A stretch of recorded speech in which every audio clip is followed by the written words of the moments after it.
I thought I was the lucky one, dating a woman everyone admired, building a future side by side. But when her ambition outgrew our love, I realized I'd become a secret she was ashamed to show. After she humiliated me to impress her boss, I quietly walked away from the biggest business opportunity of my life and from her. What happened next proved that dignity matters more than approval, and sometimes, the best revenge is simply refusing to play alone. Will you recognize the moment when you're no longer willing to shrink for someone else? Watch to the end, you might see yourself in the spaces we're told not to belong to. I met Mia at a friend's rooftop birthday party. She showed up in this burnt orange pantsuit that made everyone else look like they hadn't tried, and I remember thinking, she's out of my league. But then she laughed at something dumb I said, genuinely laughed, and next thing I knew, we were standing off to the side for an hour, trading stories about our childhoods and favorite guilty pleasure foods. She worked in corporate PR, the kind of job I didn't fully understand but respected. I owned a landscaping business, nothing fancy, just a crew of 6 guys and a bunch of loyal clients around town. I'd built it from scratch after dropping out of college, and I was proud of what I'd made. When I told Mia that, she smiled and said she liked how grounded I was. Salt of the earth, she called me, which sounded like a compliment. Back then, it felt like one. The beginning was good. Really good. She was driven, sharp, always moving fast, but when we were together, she softened. We'd make late-night pancakes, sit on the porch with beers and talk about everything, our fears, our dreams, our parents. She'd vent about office politics, and I'd tell her about customers who wanted artificial turf shaped like their dogs. We made each other laugh. We balanced each other out. She told me once, "You make me feel like I can take my mask off." And I felt the same. I remember the first time I showed her one of my bigger projects, a sprawling backyard transformation I'd spent weeks perfecting. She walked through it like it was a museum. "You did this with your hands," she said, almost in awe. She took pictures. She posted one with the caption, "Proud of this man and the world he creates from dirt." I felt seen. Fully, truly seen. Our lives were different, but we made it work. I got used to her fast-talking coworkers and their constant group chats. She learned not to flinch when I came home with dirt under my nails. There were jokes about how different we were, but they were light-hearted. Fun. Until they weren't. 3 years in, she started applying for jobs at bigger firms. Ones with international clients and penthouse views. I supported her all the way, helped her rehearse answers for interviews, edited her cover letters even when I was dead tired from a 12-hour install job. I even bought a blazer to wear at a networking gala she begged me to attend, even though I didn't know a soul there. She squeezed my hand the whole night and whispered, "Thanks for doing this. I know it's not your scene." She got the job. Big promotion, big firm, big salary. We went out for drinks to celebrate, and she joked, "I'm dating a business owner." Guess I'm climbing the ladder in more ways than one. Everyone laughed. I did too. But something shifted after that night. Not all at once. Not in any way I could have put my finger on at the time. Just slower replies to my texts during the day. Fewer spontaneous nights in. More makeup, more blazers, more perfume that smelled like ambition. I told myself it was just the adjustment period. New job, new stress. I wasn't worried. Not yet. It started small, barely noticeable at first. She'd come home later, talk more about strategic positioning and client optics. Words that used to live on her laptop now bled into our conversations. When I'd ask about her day, she'd launch into monologues full of names I didn't recognize and drama I couldn't follow. I'd nod, listen, try to keep up. When I talked about my work, it was always simpler, a tricky irrigation system I fixed, or how Mrs. Halbert finally stopped complaining about the hedge line. Mia would smile politely, but sometimes I'd catch her glancing at her phone. Like she was somewhere else. Still, I tried. I brought her lunch at her new office one day, a homemade sandwich and her favorite lemonade. I wore clean jeans and wiped the mud off my boots before walking in. Her receptionist looked me over like I was the Amazon guy. When Mia came out, she was polite, but stiff.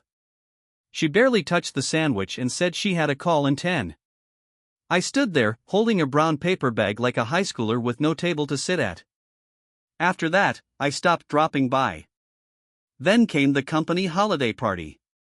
She'd hesitated before inviting me, said it wasn't mandatory for plus ones, that it was mostly just networking. I told her I wanted to be there. That I was proud of her. I bought a new shirt, got a haircut, even shined my boots. I thought I looked decent. She gave me a once-over before we left and said, maybe skip the jacket? When we got there, I felt it immediately. Everyone was polished, buttoned up, sipping wine like it was oxygen. I stuck out. I knew it. I tried to stay quiet and supportive, sipping my drink and standing close to Mia. She floated from group to group, laughing that perfect work laugh. I let her have her space.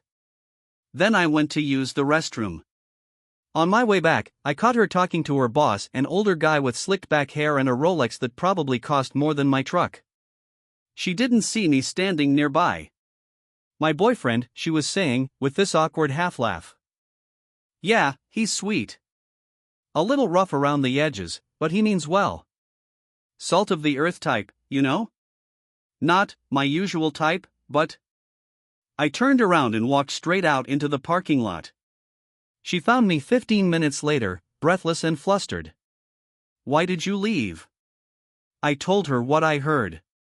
She looked shocked, then defensive. I didn't mean it like that, she snapped. You're twisting my words. You were apologizing for me, I said. To your boss. Like I was embarrassing you. She crossed her arms. You have no idea how hard I'm trying to fit in there. I wasn't aware I was something you needed to hide. That night, we didn't sleep in the same bed. She claimed I was being dramatic. I said nothing. But something cracked inside me. Not just my pride, but the foundation of everything we'd built. Things didn't bounce back after that night. If anything, they calcified. She apologized a few days later, but it was one of those "I'm sorry you felt that way" kinds. Not real. Not the kind that heals. I tried to act like things were fine, but I was watching her more closely now. Not out of paranoia, out of self-preservation. She started dressing sharper, talking faster, staying later at work. She'd get home and collapse onto the couch like a drained phone battery, but when I offered to talk or make dinner, she'd wave me off. I just need quiet, she'd say. I stopped offering. Then came the night she hosted a client dinner at our place. It was supposed to be a casual meal. She wanted to impress them, show off her home-cooked risotto. I was excited, honestly. I even bought a new table runner, something with those subtle forest tones she liked. I cleaned every inch of the place while she prepped in the kitchen. About an hour before they were supposed to arrive, she came into the living room and looked me over. I was wearing a nice flannel and clean jeans, nothing fancy, but I looked presentable. She hesitated. Hey, do you mind maybe heading out for a bit tonight? She asked. I stared at her. What? It's just, these clients, they're kind of particular. One of them's really traditional. I don't want anything to throw off the vibe. The vibe?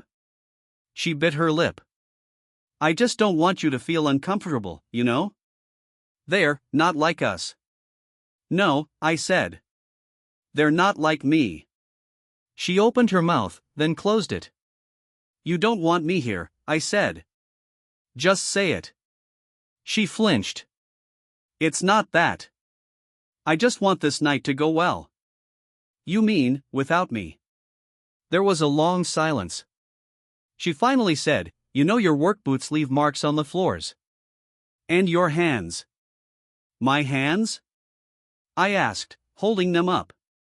What about them? They're rough. You know what I mean.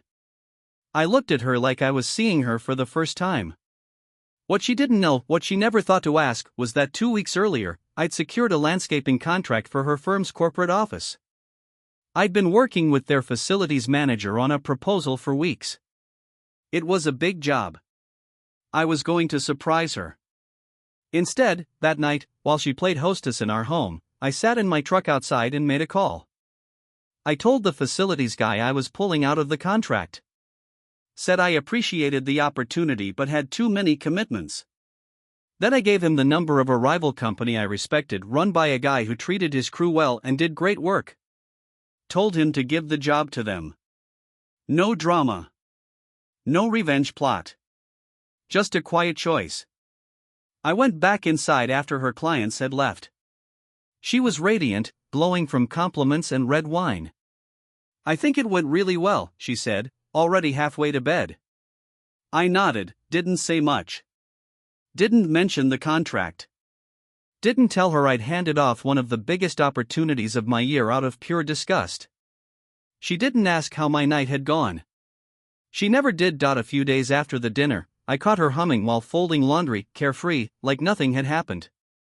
Like she hadn't asked her own partner to disappear from his own home to make strangers more comfortable. I watched her for a long moment from the doorway. I didn't feel angry. Not anymore. I felt done. I stopped trying to repair what was breaking. Instead, I leaned into my work. Spring season was ramping up, and my crew was booked solid. I threw myself into our projects, designing, managing, even getting back into the dirt myself more than usual. The kind of hands-on work that reminded me why I started all this in the first place. I wasn't brooding or bitter. Just busy. And maybe a little lighter, knowing I had one foot already out the door. I didn't tell her I'd canceled the contract. I didn't even tell her it had existed. She probably assumed her company had hired someone else. I wonder if she ever questioned it. About 3 weeks later, I got a call from a local community center. They were organizing a city beautification event, planting native trees, redoing some abandoned lots, building benches from reclaimed wood. They wanted to honor a few local business owners who'd volunteered time and resources over the years. Apparently, my name had come up multiple times. The ceremony was low-key, part of a fundraiser dinner with local press and city officials. I agreed to attend. Didn't think twice about it. That night, I wore a crisp white shirt, dark jeans, and my nicest boots. The place was filled with people I knew, clients, colleagues, other small business owners who'd put in real sweat for the community. It felt honest. Good. I just stepped down from the little stage after accepting a plaque and saying a few words when I spotted him, Mia's boss. The same guy she tried to impress by brushing me under the rug. He was talking to someone near the bar, laughing. Then he turned and saw me. His expression shifted from casual to curious. He made his way over, drink in hand. Wait. You're the guy from the party, right?" he said. I nodded, offered my hand. "Yeah. We met briefly." He shook it. "I didn't catch your name back then." I told him. His eyebrows lifted. "You're the one behind Green Rise Landscaping?" "Guilty." "You were supposed to do our corporate property," he said, chuckling. "Then you backed out." "That was a surprise. We were really impressed by your bid." I just smiled. Decided it wasn't the right fit. He studied me for a second. "Well, I'm glad to finally talk to you. I had no idea you were." He trailed off. The moment of recognition hit him like a slow slap. "Wait, you're that boyfriend?" I nodded again. Calm, collected. "Not anymore," I said. Didn't seem like I fit her brand. He blinked, then gave a small laugh. "Ha! Well, you seem like a solid guy." "Salt of the earth," I said, holding his gaze. "That's what she used to call me." He didn't know what to say after that. Just nodded and walked off. I turned back toward the crowd and rejoined a conversation about sustainable mulch. I didn't need to say anything more. The rest said itself. For the night after the fundraiser, I got a text from Mia. It was short. "Hey. Can we talk?" I stared at the screen for a while before locking it and setting it face down. She didn't text again until 2 days later. This time it said, "I heard about the fundraiser. Congrats. You looked really good." So now I was worth seeing. A week later, she called. I let it go to voicemail. The message was awkward, full of pauses and hesitation. I didn't realize how much you were doing. I saw the pictures, and my boss mentioned you. He said he was impressed. I miss you. Can we maybe get coffee? I didn't return the call. For the first time in a long while, I was clear on what I wanted. Or more accurately, what I didn't want. I didn't want a partner who saw me as a liability. I didn't want to be an accessory she edited to match her social feed. And I damn sure didn't want someone who only remembered my value when someone else validated it. But the truth? Her reaching out still stirred something. Not hope. Not love. Just this small ache, the kind that comes from realizing someone only saw you clearly after you'd already walked away. We ran into each other a couple weeks after that at a hardware store, of all places. She was in gym clothes, no makeup, holding a potted plant and looking nothing like the version of her I'd last lived with. She did a double take when she saw me. "Hey," she said, cautiously. "Hey." She glanced at the bag of tools in my hand, then at the cashier ringing me up. "Still building empires one lawn at a time?" Something like that. There was a silence between us that felt heavier than any argument we'd ever had. "I didn't know," she said quietly. "About the contract. About the fundraiser. About any of it." I nodded. "You didn't ask." She looked down. "I wasn't trying to hurt you." "I know," I said. "But you did." She looked up again, eyes glassy. "Do you hate me?" "No," I said, and I meant it. "I just outgrew what we had." She nodded slowly. "You look good." I gave her a half smile. "Thanks." And then, without needing to say goodbye, I walked out with my tools and let the door close behind me. There was no dramatic climax. No shouting. No tears on the floor. Just two people in a place they never thought they'd end up, one of them still figuring it out, the other already gone. After that day in the hardware store, things finally settled. I threw myself into my business with new energy. The spring rush became summer, and my crew picked up more work than ever. Word of mouth after the fundraiser brought in clients I'd never dreamed of. People mentioned my community projects, even asked about my approach to sustainable landscaping. For the first time, I felt seen not just as a hard worker, but as someone shaping a corner of the city with his own two hands. Sometimes, when I was on a job alone early in the morning, I'd think about Mia. Not in a longing way, more like remembering a chapter of a book I'd outgrown. I wondered if she ever told the truth about us to her friends or if she stuck to the "it just didn't work out" line. Maybe she believed it. Maybe I did, too. Word spread fast in our circle. A mutual friend mentioned she'd split from the firm, said she was looking for something more meaningful. I didn't know if that was true or just a face-saving rumor, but I hoped, for her sake, she figured out what that meant. One humid Saturday, I was laying out a butterfly garden for an elementary school when my phone buzzed. A local magazine wanted to do a profile on my company and the city projects we'd been involved in. They sent a photographer and a writer who asked real questions about my upbringing, my values, what it felt like to be just a landscaper among so many white-collar types. I told him the truth: I get to build things people actually touch. You can see my work when you drive by, not just read about it in a report. The article ran with a picture of me kneeling in a flower bed, dirt on my hands, grinning at a bunch of kids holding saplings. The caption was simple: Local Roots. I saw that Mia liked the post online. A week later, I got a card in the mail with no return address. Inside, it was her handwriting. "I'm proud of you. I hope you're happy. M." I put the card in a drawer and didn't respond. There was nothing left to say. The strange thing was, after all the drama, I didn't feel angry.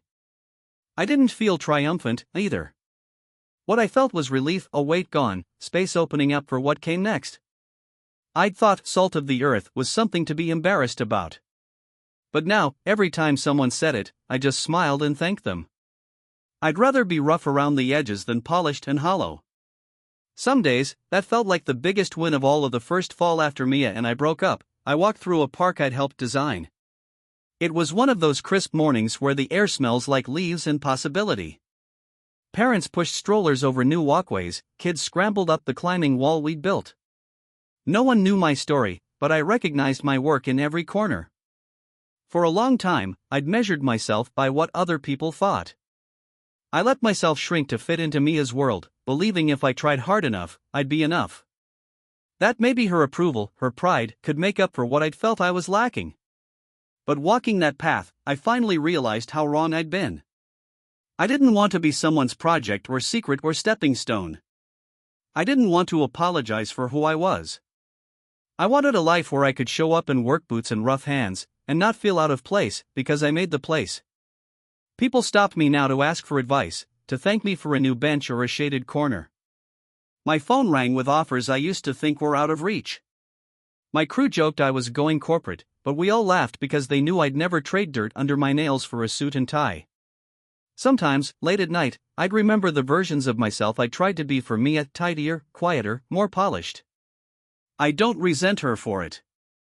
I think she was searching too, trying to find where she belonged in rooms that never quite fit. We were both just trying to grow, in different directions. She reached out once more, a long email I never replied to. It was full of apologies, admissions, stories about her new life. She said she hoped I'd found what I was looking for. I think she meant it. I hope she did too. My life isn't glamorous. But it's mine. I walk into client meetings now with my head up, introduce myself as the owner, and never apologize for where I come from. I've learned that real respect, starts with self-respect. If I've built anything, it's not just a business, or a garden, or a park. It's the certainty that I don't need anyone else to tell me what I'm worth. Not anymore. And that's the story I tell anyone feeling small in someone else's world: get out. Grow your own roots. You'll be surprised how strong they are when you finally stop hiding them.